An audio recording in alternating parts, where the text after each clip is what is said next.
Well, field position was part of it. I thought early in the second half, we made a few adjustments. We didn't respond.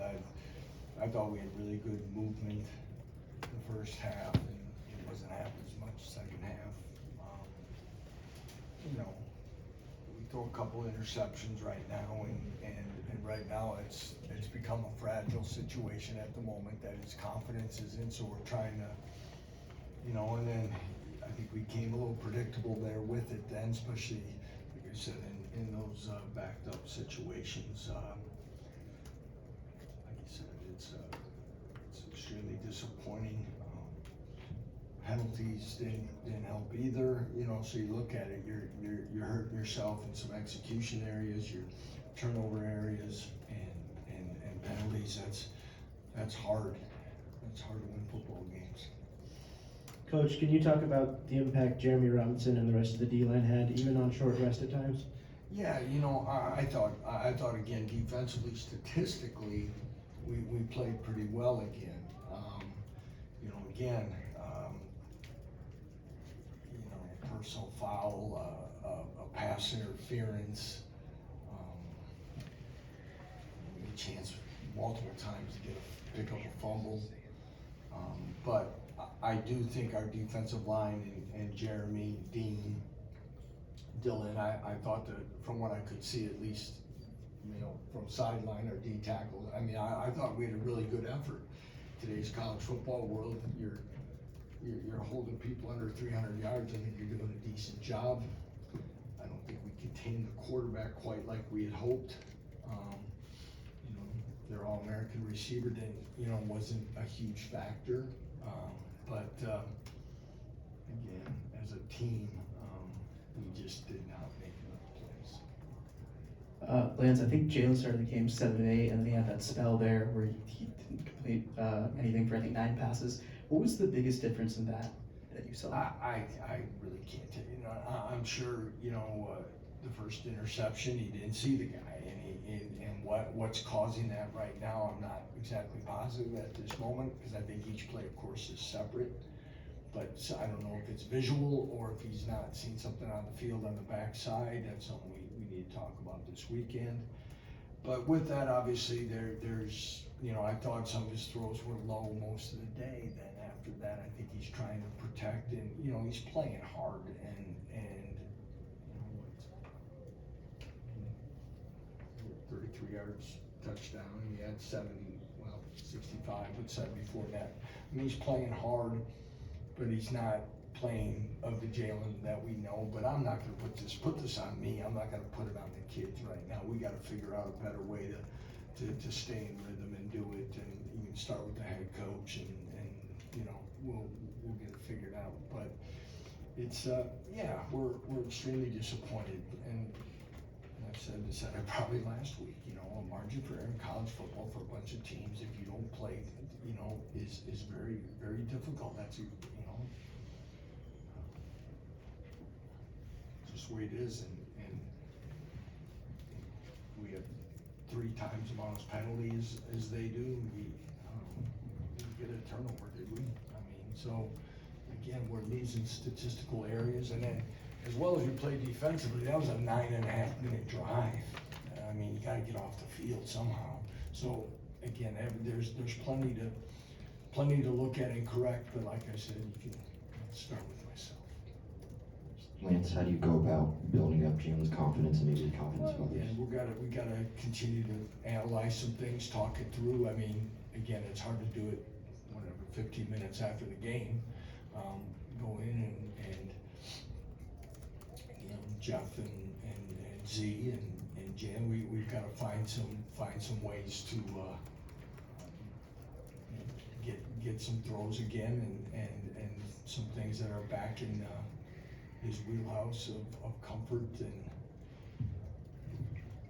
I'll just leave it for there right now. I don't want to, without really looking at the film and talking to the coaches of what, everything. Then there's a lot that happens within the calls and scenes, so I'm not gonna make it, but we gotta get him. The good thing is he's such a competitive guy. I'm not worried about his work ethic or his film study or where it's gonna go from here. We just gotta find that groove again. Lance, a couple things. You mentioned that it was a fragile situation. Was that just based on the play you were seeing? Maybe you mentioned him throwing the ball low after he'd thrown a couple picks. Was that something you had elsewhere Fred, noticed? I mean, I guess, I mean, with it, it's, I mean, he's, I don't know, he's thrown as many interceptions that he, it's uncharacteristic. And I'm not gonna sit there and say, that is it fair to him because he went through fall camp? Yeah, he went through fall camp, but he still hasn't played in a lot of game situations in a while. But, but we've gotta find all the answers as well to help him. So I guess what I'm saying is if he threw a pick six week before and now he threw one that got returned. Again, I say fragile. I think anybody would be like a little bit,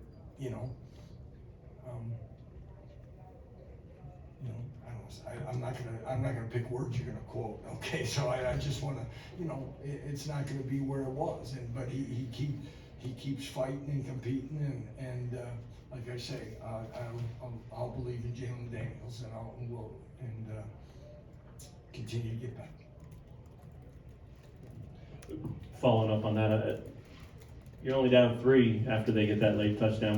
What was the vibe? The fragile mentality, but did you still feel like, hey, Jalen can go out and erase that? I think so. I don't think it's been exactly where it's been before because, I don't have all those numbers. I don't think our second half snap count, yardage, all that was really give us anything that the momentum,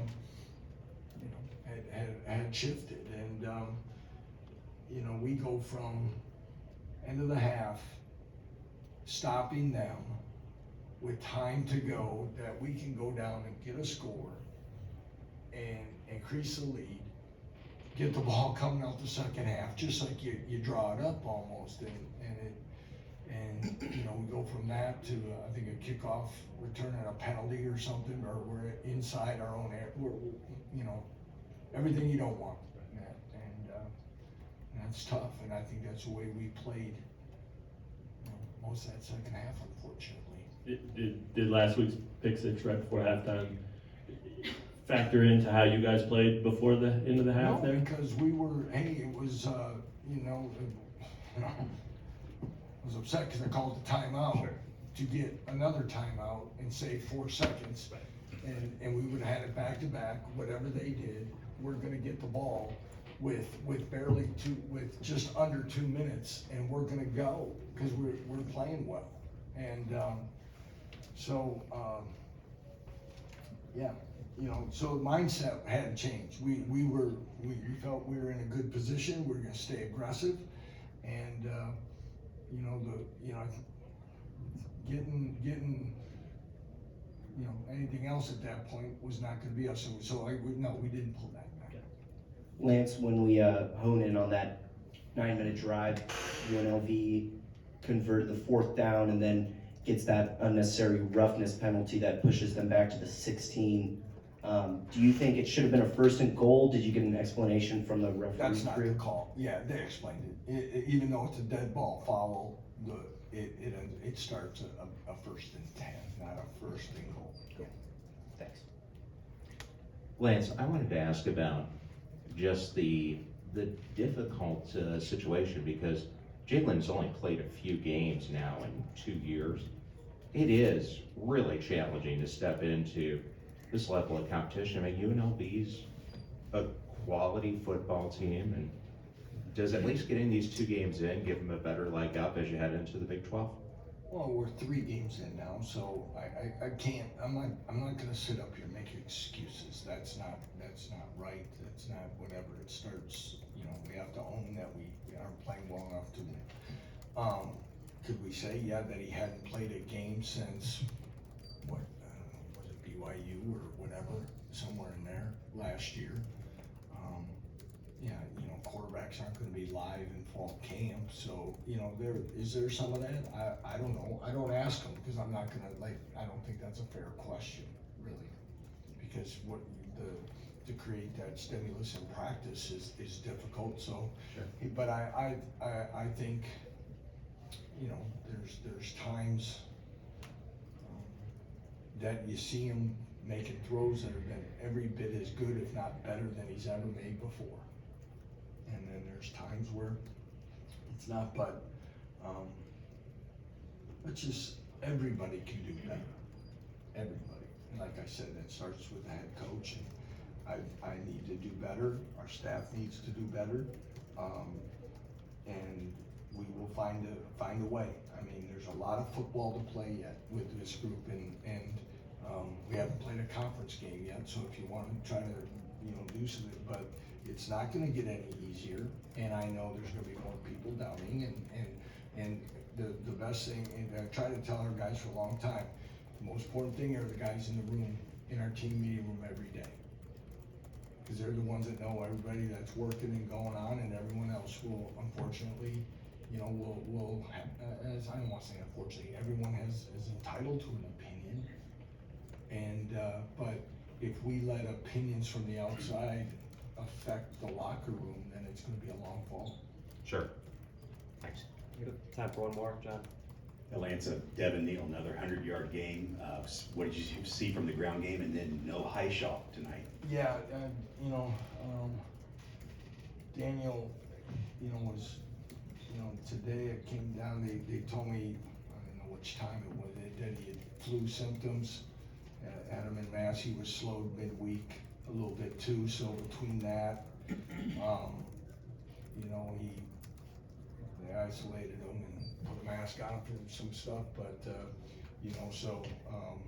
yeah,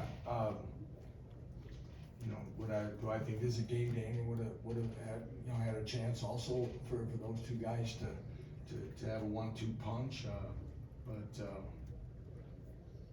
yeah,